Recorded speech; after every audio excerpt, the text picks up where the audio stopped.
So the first thing we can notice in this question is they're talking about a cone. That's why it's a conical glass. And they're talking about the concept of volume. Now, the way we know that is because one, it says holds a certain amount of water, and the filling capacity is really the definition of volume. And then also the units cubic centimeters. In other words, centimeters cube indicate volume, just like centimeters squared would indicate area or surface area. And then centimeters to the first would be linear. In other words, talking about the length of a side or perimeter. So we know we're dealing with volume of a cone. So let's go to our reference document and we'll see that for a cone, the volume is 1/3 pi r squared h. So let's go ahead and write that out. And then we're going to go ahead and plug in everything that we currently know. We know the height is 5 centimeters. We want to pay close attention to the fact that everything is fortunately in centimeters or cubic centimeters, so we don't need to convert anything. We know that the radius is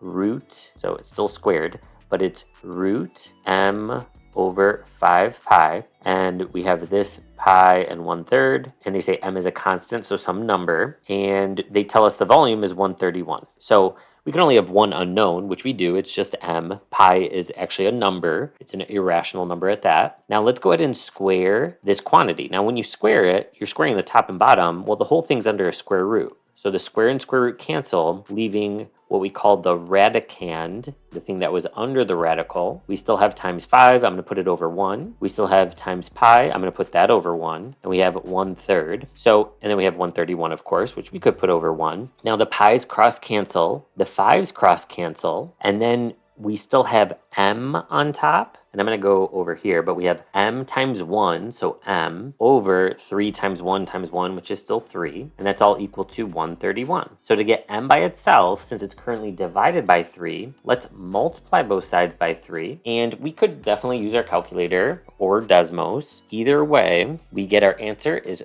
393.